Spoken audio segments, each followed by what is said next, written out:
My fiancée slept with the groomsman at her bachelorette party, so I let her walk down the aisle before I read her messages aloud. I'm a 30-year-old guy, and for a long time, I thought I had finally found my forever person. Her name is Hannah. She has this magnetic energy that pulls people in, the kind of woman who walks into a room and everyone instantly wants to know her. We met through mutual friends at a holiday party, and I swear the second she laughed at one of my terrible jokes, I knew I was done for. Everything with her felt easy, natural, like we'd known each other in another life. Within 6 months, we were talking about moving in. A year later, we were ring shopping together. The proposal was something straight out of a storybook. I took her on a hike up to Bear Ridge, a spot we'd always said we'd revisit. She thought we were just going for the view, but when we reached the summit, our friends popped out from behind the trees, cameras in hand, just in time to capture me dropping to one knee. Her eyes welled with tears, and she said yes before I could even finish the question. For a moment, it felt like the entire world had paused for us. Everything picked up speed after that. Venue tours, cake tastings, floral arrangements, Pinterest boards overflowing. Both of our families were over the moon, and our engagement photos went semi-viral in one of those couple goals Facebook groups. I remember thinking, this is it. This is what happiness is supposed to look like. But then came the small things. Late-night texts that she'd quickly hide. Her phone suddenly had a password. Laughing fits with her bridesmaids that stopped cold the moment I walked into the room. I told myself not to overthink it. I trusted her, didn't I? But a quiet doubt had already started curling itself around my gut, and it wouldn't let go. I've known Daniel and Liam since college. Daniel's my best man, steady, loyal, the kind of guy who'll drive across state lines at 2 a.m. if you need help moving a couch. Liam's different, wild, charming, always the life of the party, but never malicious. We were inseparable in our 20s, bar crawls, late-night drives, breakup recoveries. So when it came time to choose my groomsman, there was never a question. These guys were my brothers. Hannah liked both of them, maybe too much in hindsight. She said Daniel reminded her of her dad, dry-humored and protective. And Liam? She'd call him Trouble, but with a playful smirk. At first, it didn't bother me. I figured they were just friendly. After all, we were all going to be family. Soon, right? There was this one night, just a month before the wedding, where we hosted a pre-party barbecue at our place. Everyone was drinking, music was playing, the backyard lit with fairy lights. I remember going inside to grab more beer, and when I came back out, Hannah and Liam were gone. I found them in the front yard, her laughing at something he said, both standing way too close. When they saw me, the mood shifted fast. "Oh, we were just getting more wine from the car," she said, voice light, casual. Liam gave me a lopsided grin. "She couldn't find the bottle opener." I nodded, forced a smile, and let it go. But something about the way they looked at each other didn't sit right. That night, after everyone left, I lay awake beside Hannah, watching her breathe, wondering why my chest felt so tight. She reached over in her sleep, curled into me like nothing was wrong. I wanted to believe that nothing was, but some part of me had already started keeping score. 3 weeks before the wedding, Hannah's bridesmaids surprised her with a weekend trip to Vegas for her bachelorette party. It was all over the top, matching shirts, custom sashes, a rented penthouse suite. I helped carry her suitcase to the car that morning, kissed her goodbye, and tried to shake the weird unease sitting in my chest. "I'll call you tonight," she said, grinning as she climbed into the car. "Don't do anything I wouldn't do," I joked, trying to sound light. She winked. "Then I guess the night's wide open." I laughed, but her words sat wrong. Still, I didn't want to be that guy, the paranoid fiancé who checks her location and texts her every hour. So I gave her space. I told myself I trusted her, that we were solid, but the silence was louder than I expected. The first night, she sent one blurry selfie of her and her girls at some rooftop bar. Then, Nothing. The next day, I sent a miss you text around noon. No reply. By 10 p. Mind I was calling, and it went to voicemail. When she finally responded the next morning, it was a short, "Sorry, phone died. Wild night, ha ha. I wanted to believe it. I really did." When she came back, she was glowing, tan, smiling, already showing off the group photos. But something about her was different. It wasn't what she said. It was what she didn't say. She skipped details, brushed off my questions, hugged me like someone performing closeness, not feeling it. That night, while she showered, her phone buzzed non-stop. I glanced. Just one message preview. Liam. That weekend was insane. I can't stop thinking about. The screen locked before I could see the rest. I didn't even breathe. Just stared at the phone, throat tight, heart pounding, when she stepped out, wrapped in a towel, smiling at me like nothing had changed. I smiled back. But in that moment, everything did. That night, I couldn't sleep. I kept replaying that half-seen message from Liam over and over in my head. I can't stop thinking about what? A joke? A moment? Or something much worse? My brain ran in circles, clawing for a rational explanation that didn't exist. By 2 a.m., I was staring at the ceiling, my chest pounding like I'd swallowed lightning. The next morning, Hannah was in the shower again. Her phone sat charging on the nightstand, screen dark, innocent. I hesitated for a full minute before reaching for it. I hated myself for it, but something deep inside whispered, "You already know." I opened her messages with Liam, and there it was. Flirty banter, inside jokes that didn't belong to me. Then a thread from Vegas, explicit, detailed, undeniable. "Can't stop thinking about how you looked that night," he'd written. "I wish I could have stayed longer." Her reply, "You'd have gotten us caught." My hands went cold. Each new line hit harder.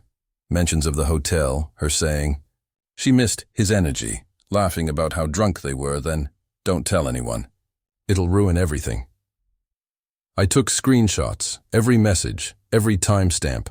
My throat felt raw, like I'd been screaming silently. The shower stopped. I heard her humming as she dried her hair, completely unaware that her perfect lie had just collapsed. I put the phone back exactly where it was. She came out in a towel, smiled at me, and said, "You look pale. Are you okay?" I forced a nod. Just didn't sleep. She kissed me on the cheek, soft and sweet. That kiss burned. In that moment, I realized the woman I loved, the one I was about to marry, had already given the most intimate part of herself to someone else. And she thought I'd never find out. I couldn't look at Hannah the same after that. Her laugh grated on me. Her touch felt hollow. Every time she leaned into me, I imagined Liam's hands on her. I needed answers, but I wasn't ready to confront her yet. I wanted to hear it from him. I wanted to see if he had the guts to admit it to my face. So I texted Liam and asked if he wanted to grab a drink, just the two of us.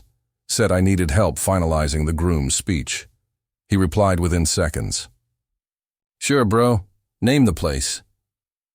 We met at this dive bar we used to hit in college. He showed up in his usual smug confidence, hoodie, backwards cap, grinning like nothing had changed. We made small talk for 5 minutes while I watched him laugh and sip his beer like he wasn't sleeping with my fiancée.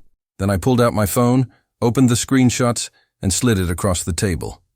"You want to explain this?" His face froze. He didn't even pretend not to recognize it. He stared for a second, then leaned back and said, "Look, man, we were drunk. It was a mistake. It didn't mean anything." Didn't mean anything? I clenched my fists so tight my nails dug into my palms. "You were supposed to be my brother. You stood next to me while I proposed to her." He shrugged, like that absolved him. "She didn't stop it either. You should probably ask yourself why." That line nearly made me lunge across the table. Instead, I stood up and said, "You're still coming to the wedding. But after that, I never want to see you again." He looked confused. "Wait, you're still going through with it?" I didn't answer. I just walked out, jaw clenched, heart pounding. That's when the plan started forming. Not just to expose them, but to let her walk down that aisle first. In the days that followed, I became an actor in my own life. I smiled. I laughed. I kissed Hannah on the forehead like everything was fine. We took photos at the final dress fitting, posed for engagement announcements, even had dinner with her parents, where they toasted a love built on trust. Every word made my skin crawl. She'd lean into me, whisper about how excited she was to be my wife, and I'd nod, whisper back, "Me too." But every time I looked at her, I saw the betrayal playing like a loop behind her eyes. I couldn't eat. I couldn't sleep, but I could plan. I collected everything: screenshots, chat logs, timestamps, even flight confirmations from that Vegas weekend. I printed them, highlighted the worst parts, and tucked them in an envelope labeled, "To be read at ceremony." I wrote a short speech, clean, direct, impossible to dispute. No rage, just truth. Daniel noticed something was off. One afternoon, while we were adjusting the groomsmen suits, he pulled me aside. "You good, man? You've been somewhere else lately." I looked him dead in the eyes and said, "I'm just ready to get it over with." He clapped my back, laughed. "That's normal. Cold feet, pressure, nerves." "You're golden," I wanted to scream. "It's not cold feet, Daniel. It's a ticking bomb." The night before the wedding, Hannah curled up beside me, her head on my chest. "Can you believe tomorrow's the day?" she whispered, my arms wrapped around her automatically. I didn't respond. I was too busy counting the hours. Every detail was set, every piece of the puzzle laid out. I wasn't going to confront her in private. I wasn't going to call off the wedding quietly. No, I was going to give her everything she wanted. Right up until the moment I took it all away. The morning of the wedding felt like stepping into a well-rehearsed movie. Perfect lighting, perfect smiles, and not a single person who knew the scene would end in fire. I woke up to sunlight streaming through the window, Hannah still asleep next to me, breathing softly like she didn't have a single lie in the world. I stared at the ceiling for a long time before slipping out of bed. I had too much to do to waste time drowning in feelings. By 9 a.m., the venue was buzzing. The planner was pacing with a headset. Florists rushed around draping white roses over the arch, and the catering team hauled trays through the back hall. Everyone greeted me like I was the luckiest man alive. Big day. Ready to make her Mrs. Forever? "You're glowing, man."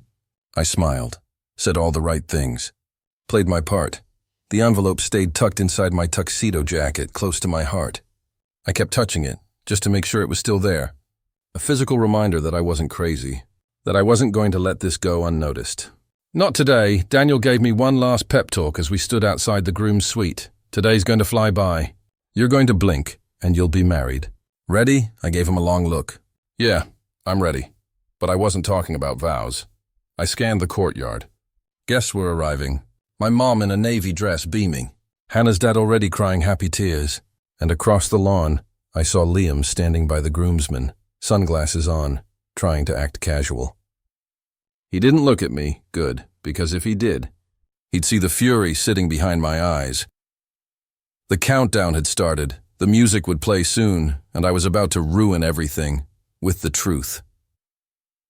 The soft strum of the string quartet began, and the aisle opened like a stage set for the perfect love story.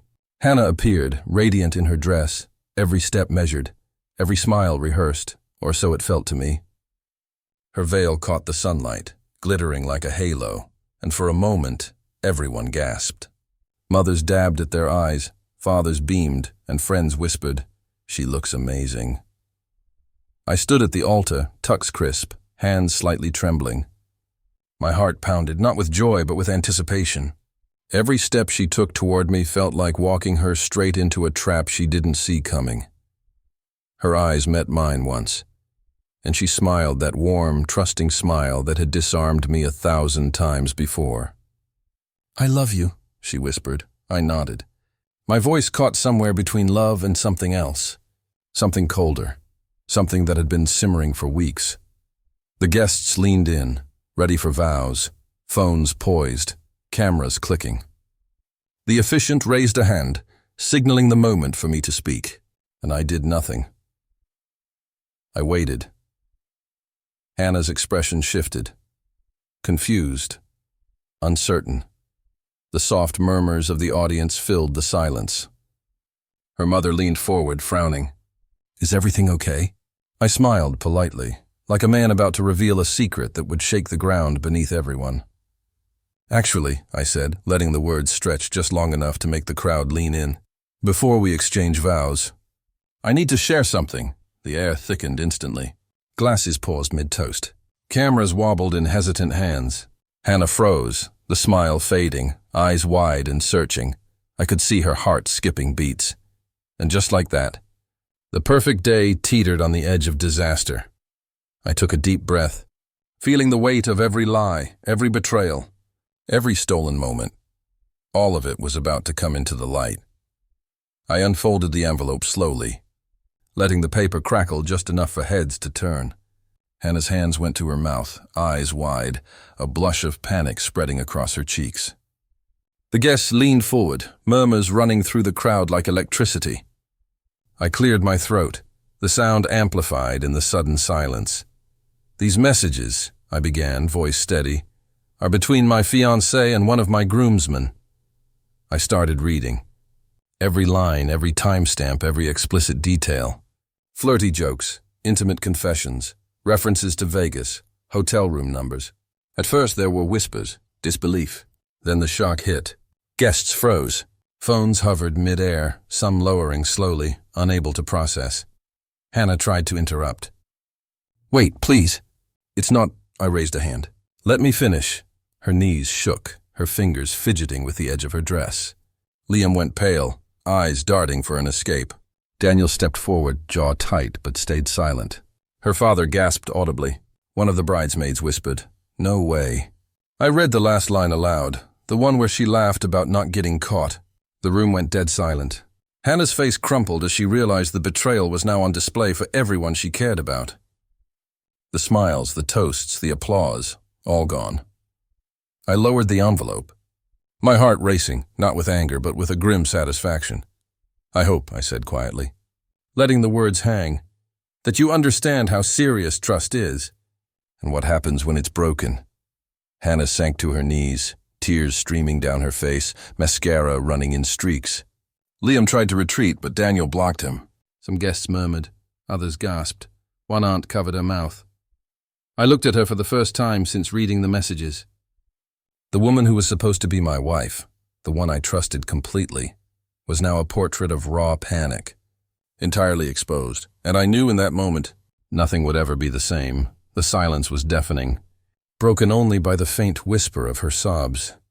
I smiled faintly. Already feeling the weight of what was about to unfold, chaos erupted instantly. Guests jumped from their seats, murmurs turning into panicked whispers. Hannah's mother gasped, covering her mouth, eyes wide with horror. Her father's face turned red, veins popping as he yelled, "Is this true?" Hannah fell to her knees, hands clutching her dress, sobs racking her body. Liam tried to step forward, stammering excuses, but Daniel grabbed his arm, holding him in place. I stood there, calm, letting the room spin around me.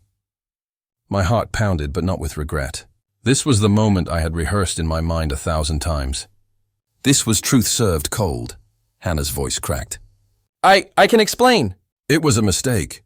I didn't mean—" "You didn't mean," I interrupted softly. "Until you did." Her bridesmaids stared in shock, some frozen, others whispering frantically to each other. Guests were wide-eyed, mouths hanging open. A few phones clicked cameras, capturing every detail, the disbelief, the betrayal, the collapse of a perfect facade. I stepped toward the aisle, my movements deliberate, measured. Each step echoed with finality. When I reached her, I didn't touch her, didn't speak. I simply said, "You never deserved this day. You earned this lesson." And then I walked away. The sound of my shoes on the marble floor felt louder than any music had that morning. Behind me, the sobs, screams, and shocked whispers continued. Hannah sat crumpled on the floor, surrounded by ruined bouquets and stunned guests. Liam's face twisted with guilt and fear. Daniel followed me, guiding me toward the exit without a word. Outside, the sun hit my face. The air smelled faintly of flowers and champagne, an ironic reminder of what had been planned. I paused, took a deep breath, and let it all sink in. For the first time that day, I felt free, but even as I walked away from the altar, I knew this wasn't the end. This storm had only just begun. Weeks after the wedding disaster, the world seemed to keep turning, but mine had shifted irreversibly. Hannah's calls, texts, emails, they came nonstop at first, all pleading, begging, apologizing. "Please, I didn't mean it. I was drunk. We can fix this." Every message felt like nails on a chalkboard. I didn't reply. Not once. Liam vanished from social media. Moved cities, changed numbers. Even people who had been friends with both of them quietly stopped talking to him. Some of my friends sent me notes of support. Others just shook their heads and stayed out of it. I heard through the grapevine that Hannah lost her job. The company didn't want the PR nightmare. The humiliation broadcasted to half the guest list. Her family, who had once adored her, distanced themselves. The house she had once dreamed of living in with me sold before any of it could come to fruition. I didn't gloat, didn't celebrate, I just existed, quietly, watching the pieces of her world fall apart like dominoes, all without me lifting a finger. Sometimes I'd drive past the venue, now empty, imagining her kneeling there, a dress ruined by tears, the weight of her choices pressing down. At first, I wanted to feel satisfaction, but then it turned into clarity. I wasn't ruined by betrayal. I was healed by it. One night, sitting alone with a drink in hand, I realized something important. None of this was revenge. It was acknowledgement. She had lived in a bubble of her own making, and I simply let reality reach her. The texts, the lies, the nights of pretending, it all faded into memory. I didn't need closure from her, or apologies, or excuses. Somewhere in the chaos, I found peace. And even though the wounds would scar, they reminded me of something vital. I survived. And I would never be a fool again. But just as I was beginning to feel the first whispers of relief, a single thought slithered through my mind, chilling and persistent. What if she's planning her next move? Months passed and the dust settled. Friends stopped asking questions, family moved on, and Hannah became a ghost in my world. For the first time in years, I woke up without dread pressing on my chest. I traveled, worked on projects I'd neglected, and even laughed again, genuinely, without restraint. The emptiness left by her betrayal transformed into space for myself. I realized something profound. The woman I had planned to marry, the life I had imagined, wasn't lost. It was never mine to begin with. Every lie she told, every secret she kept, every stolen moment with Liam was simply proof that I was ready for something better. I didn't need her to validate my life anymore. Therapy helped, but so did solitude. I confronted my own mistakes, my own blind trust, my willingness to ignore red flags. And in that reflection, I found power. I didn't crave revenge because I had already lived it on the wedding day. That public truth had been my liberation. Sometimes I drive past the wedding venue, now quiet and empty, and I can't help but smile. She walked down the aisle thinking she would win, thinking she could have it all, and I handed her the script to her downfall without lifting a finger in anger. It wasn't cruelty. It was justice served with clarity. I met new people, rebuilt my confidence, and learned the hard way that love isn't about blind devotion. It's about trust, respect, and honesty. And if that's broken, no amount of charm or apologies can fix it. The woman who once promised me forever is now a cautionary tale, a lesson etched in memory. And me? I am free. Whole, stronger than I ever was. I finally understood that peace doesn't come from punishment, nor from anger. It comes from standing up, walking away, and refusing to let betrayal define the rest of your life. And for the first time in years, I felt it fully. Serenity, power, and the kind of closure no one else could ever take away.